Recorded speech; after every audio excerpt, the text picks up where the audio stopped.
With everything going on in the world, it's clear that there's one key thing that everyone should be focusing their attention on: witchcraft. Well, according to Greg Locke anyway.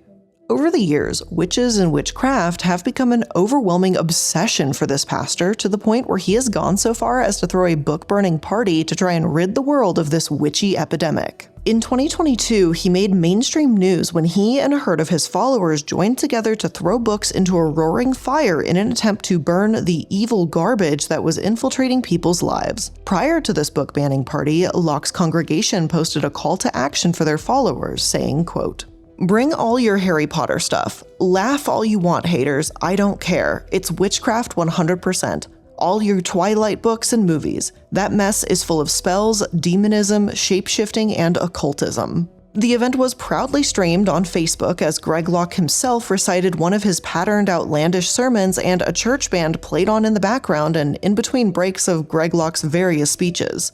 About an hour after the first song, the crowd made their way to a massive bonfire made of wood pellets and enraging flames, and took books out of trash cans and threw them into the fire. Now, he is far from the first person to insinuate that fictional books like Twilight and Harry Potter promote literal witchcraft. This by itself is not new rhetoric among certain religious groups. Just a quick Google search brings me to an article from the Christian Post in which Steve Wohlberg, director of White Horse Media, warns people that books like Twilight, which was wildly popular at that time, would, quote, "only increase the trend of kids and teens going online, finding real vampire websites, and diving headlong into occult darkness." Now, before the Twilight panic, there was the Harry Potter panic. When the book first gained popularity in the late 90s and early 2000s, many religious parents banned their kids from picking up the book of witchcraft and wizardry. Despite the fact that J.K. Rowling herself has told the world that she utilized Christian imagery in the novels and thought it was obvious, Christian groups still denounce the books.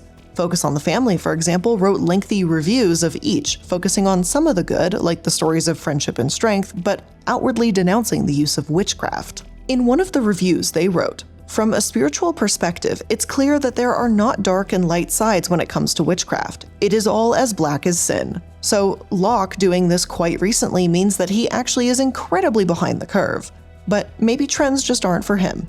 Now, starting a book-burning crusade is definitely concerning. Historically speaking, banning books and book burnings haven't been indicative of the group being on the right side of history or having people's best interest at heart. Usually, it's a sign of a lot worse things to come, which in this case seems to be true yet again. That same month, he again went viral when he went on an outlandish rant at his church about witches that had infiltrated the church. Jumping around, screaming, and doing his normal routine, Greg Locke proudly announced that he has the first and last names of 6 witches in the church. He goes on to proudly scream that he even has an address for one of them before screaming this: "You so much as cough wrong, and I'll expose you in front of everybody in this tent, you stinking witch. You were sent to this church to destroy us. You were sent to this church to lure us in. You were sent to this church to cast spell. Listen, some of you been sick because you befriended that witch." And I haven't really been able to find the reason or answering the why question for this sudden outburst. I don't know if these were people who got caught hiding in a closet reading Twilight with a flashlight. I don't know if these were people who had come in to report on the church or what, but for some reason this was an appropriate speech for him apparently. At one point he says something about sage burning, but I have no clue if someone was actually burning sage or if it was just a figure of speech. You just never really know with Greg, if I'm being honest. But what I do know is those people must have been sitting there terrified as a highly powerful and listened to man screams that he will expose their address to the world if they cough wrong. I am, of course, just being a hair facetious when I say that. I don't think there were witches in his church, and even if there were, I don't think it should matter, but anyway. It also doesn't help that his witch satanic panic streak also seems to rely on disparaging mental health and invisible disabilities. At one point, he insinuated that autism and OCD were demonic possession that people claim is medical because they just want to feel better. According to him, people suffering from OCD have to do things over and over and over, not because of a widely researched and accepted mental health diagnosis, but because they've simply been possessed. His argument to prove his point? There was no diagnosis of autism in the Bible, so therefore it must not exist medically. And by that logic, we could probably assume that a lot of things are just demonic possessions too. polio didn't present itself as an epidemic until 1948, and it's not mentioned in the Bible, so was that a demonic possession? With his logic, I wouldn't be shocked if the people he claimed were witches in his outlandish rant were just people suffering from mental health issues. That wouldn't be surprising at all. Over the years, his sense of paranoia and outrageous claims seem to have only grown, and they continue to get more dangerous as he continues to gain steam, notoriety, and powerful friends in the political arena. Today on Multi-Level Mondays, we won't only be addressing what a sham of a man he is, but his beliefs as a whole. And perhaps one of his most concerning stances is his outward hatred and blatant disregard for people of the LGBTQ+ community. So let's explore the man, the mystery, probably the monster, Greg Locke.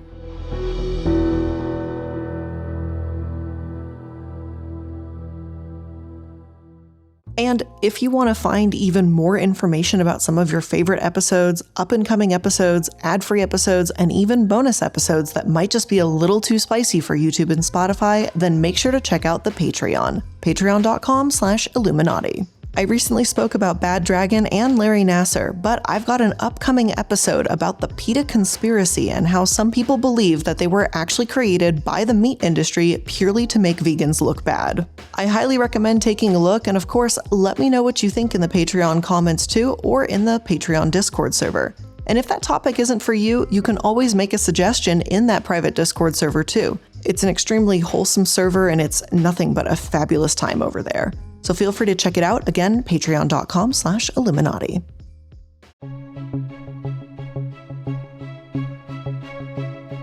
One of the very first things you see when you go to Greg Locke's church's website is a quote that reads, "We would like to welcome you to our church. We accept everyone just as they are, but we love you too much to let you stay that way. Come and grow with us as we seek God's will and show his love." Now, if you knew nothing about Greg Locke, it would be easy to see this as a relatively decent statement. Hey, we love you, but we want you to improve. There's nothing inherently wrong with that thinking either.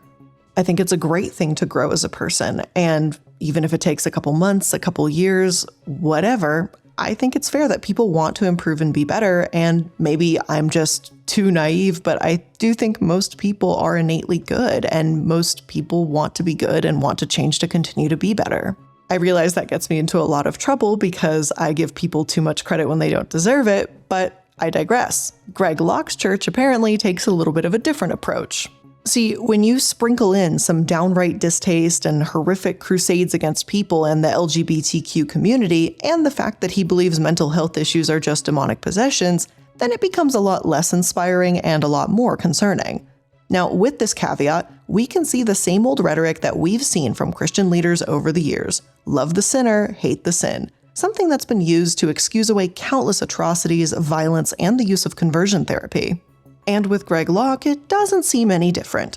In one of his sermons posted online, Locke seems to pat himself on the back for saving gay women who come to Global Vision. Each new member of the church is apparently required to attend classes, which bring up a plethora of red flags in my mind when it comes to the LGBTQ community, especially when Locke says things like, quote, "I don't expect them to remain active in it. They may still have some struggles, but they aren't going to remain consistently in sin." And I will give him some credit that he spoke out against violence when the Orlando Pulse shooting happened, though that's a very low bar and doesn't deserve too much adoration when he's still the same person going on rants about how gay people don't deserve to have wedding cakes. Back when the Supreme Court was hearing a case on a baker who refused to provide services for an LGBTQ couple, Greg Locke posted a 3-minute-long rant about how the gay community was overreacting about selective drama. In the video, he says that gay people would not be suing for discrimination if they had gone to a Muslim bakery and were denied, but specifically only sued the bakery because it was a Christian who had refused to offer them services.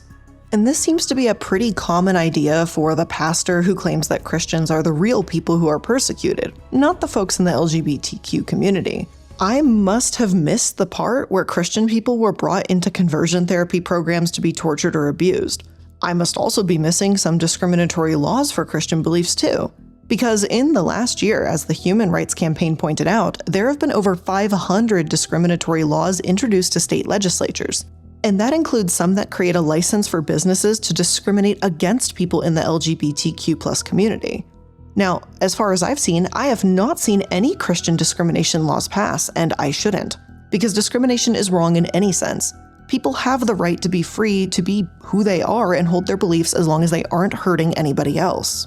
To make it a little bit more clear, you're allowed to have your religious freedom until it starts to impede other people's freedoms. The freedom for them to be religious, to not be religious, freedom of speech, freedom for them to be who they are. You can be religious as much as you want, but when you start to impose your religion on other people because you believe it's right, even if they don't believe or prescribe to that, that's when you're stepping over a line here. And the reality here is that the LGBTQ community isn't hurting anybody. They just want to live their lives like everyone else. It just doesn't seem like a big ask, but apparently it is. And people like Greg Locke also frame LGBTQ plus people as dangerous to try and get their point across. And that's one of the most dangerous aspects of this homophobic messaging.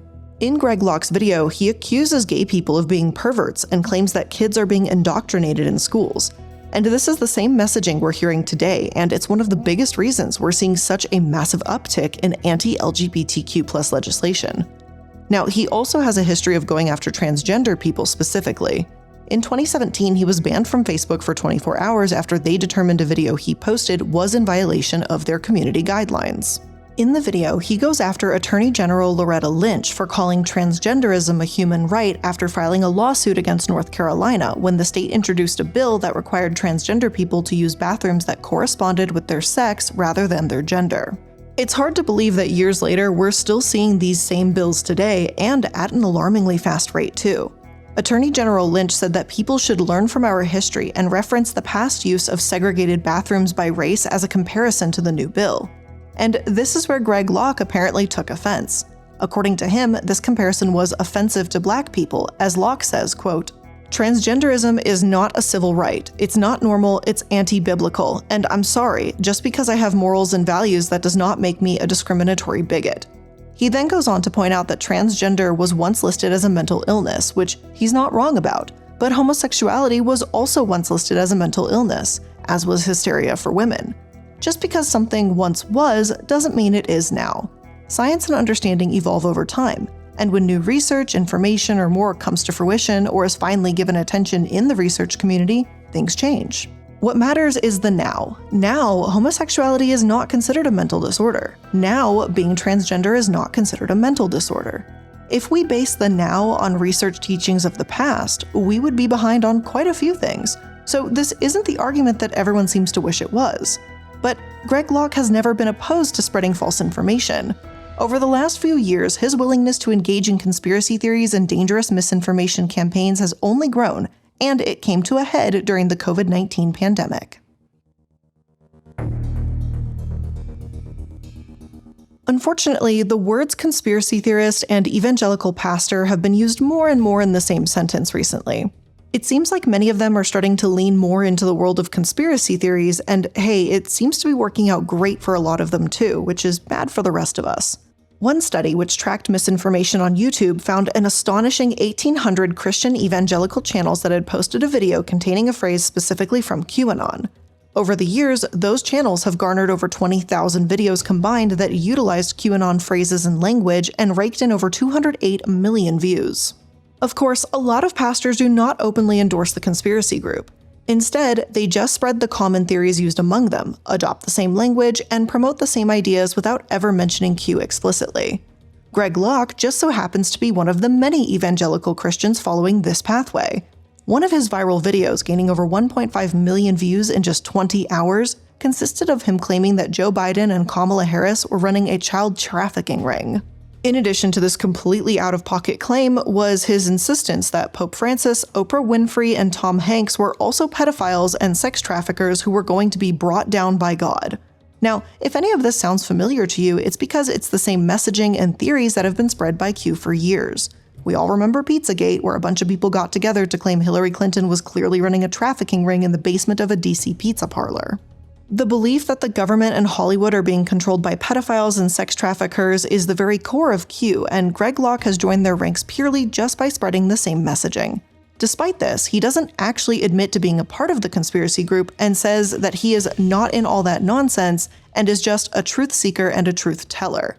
It seems awfully odd to me that he claims that he isn't into any of these while spouting the exact same theories the group does. It's just odd, that's all I'm saying. Though maybe we shouldn't really be surprised, as he also had some pretty wild things to say about the COVID-19 pandemic. At the beginning of the coronavirus, Locke gained some massive notoriety for being one of the loudest voices speaking out against any and all protections to stop the spread. He repeatedly called the virus a hoax and pushed back against anyone that tried to take any protective measures against it. When the vaccine did come out, Locke actively spoke out against them. He told his followers that while they wouldn't be kicked out of the church if they took it, he urged them to avoid it all the same. Word for word, he said, quote, "I discourage anyone under this tent to get it."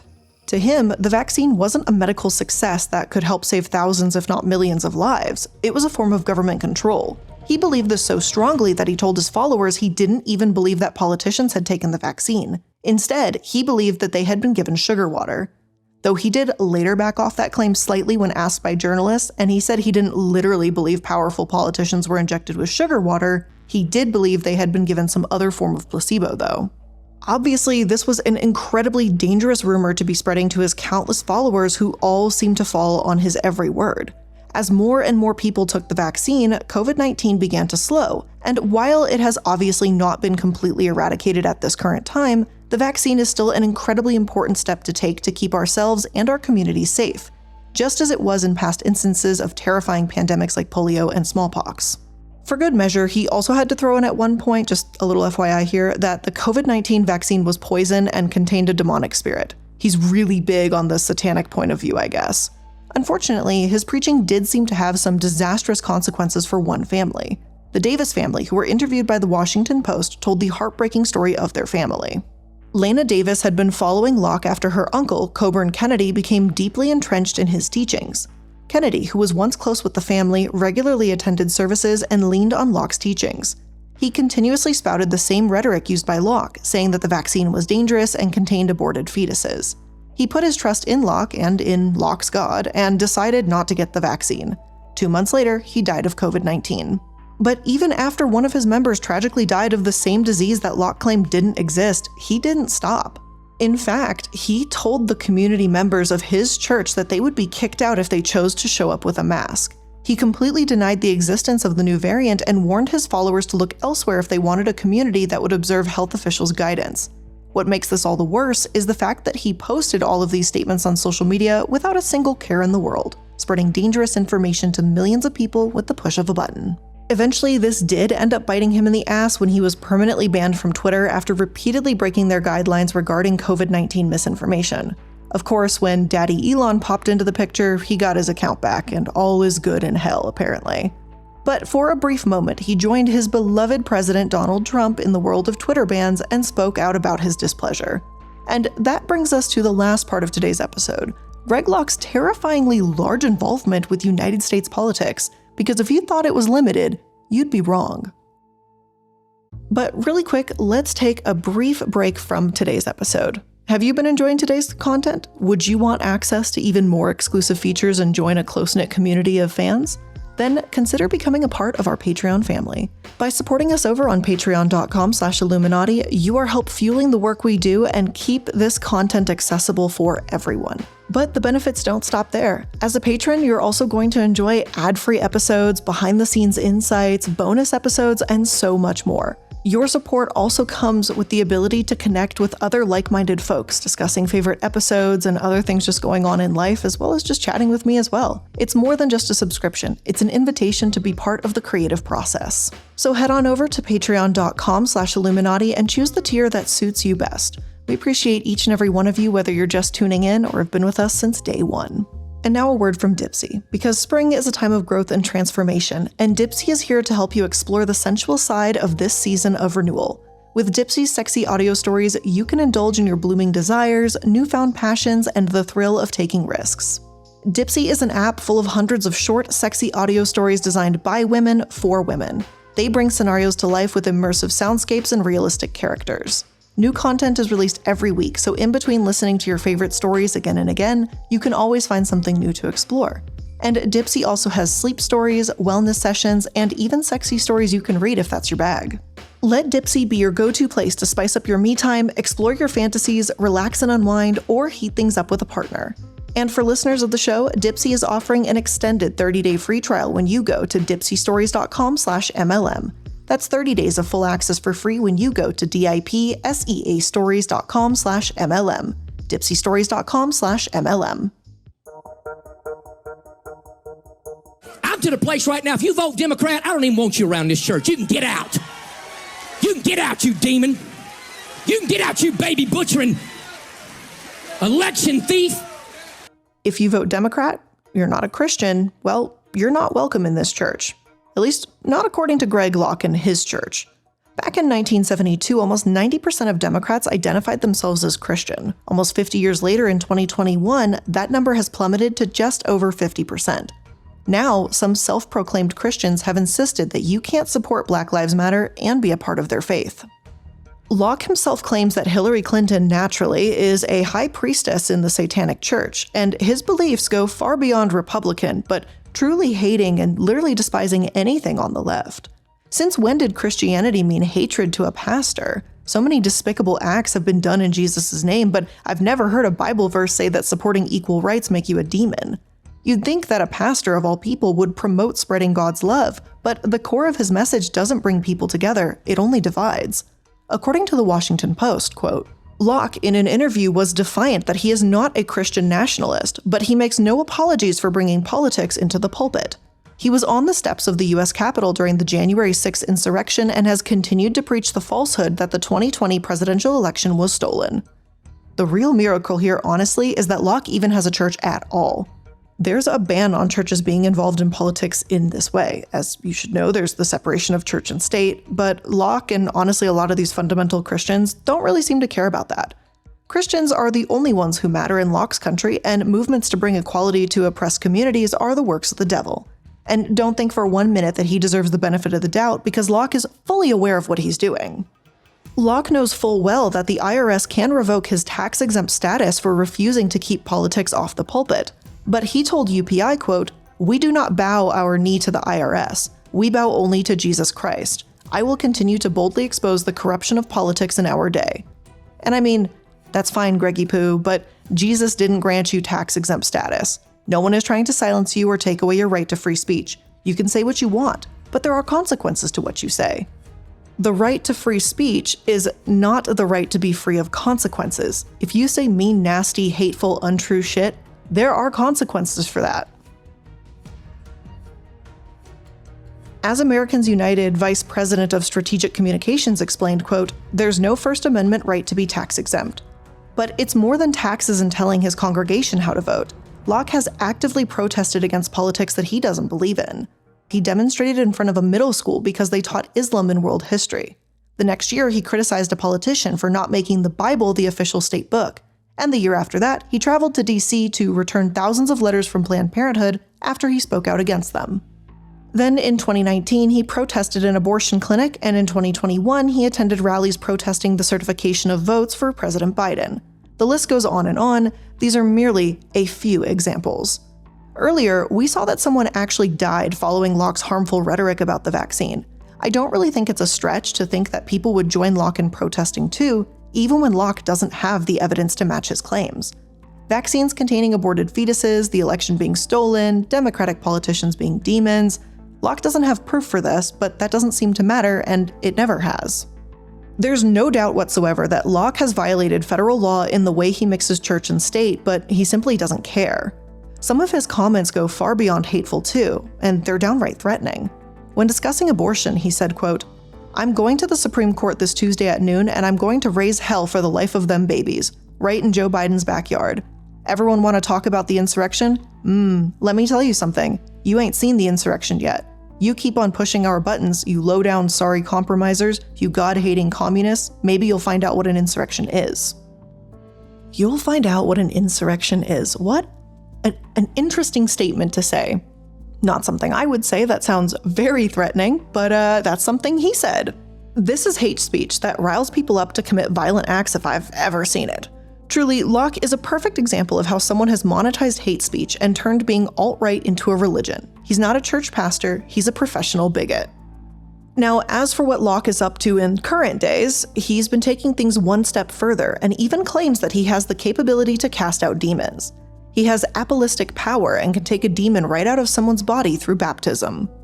It's kind of gross and a bit racist that he says he noted demons were especially prominent in his mission trips to Africa, but Locke doesn't care about that either. Controversy built his platform, and that's not my opinion. Locke himself has proudly said that. He thrives on the hate, he feeds on it. It's not unlike the supposed demons he can supposedly exorcise, though. Now, if only his spirit could be cast out, I think the world would certainly be better for it, but I'm not holding my breath for that anytime soon. But with all of that being said, that's where we're going to end today's episode. I hope you learned something new here today, and if you did, make sure that you're liking, following, and subscribing to stay up to date on all the latest episodes. Really appreciate you spending some of your time here with me today, and as always, I'll see you in the next one. Bye!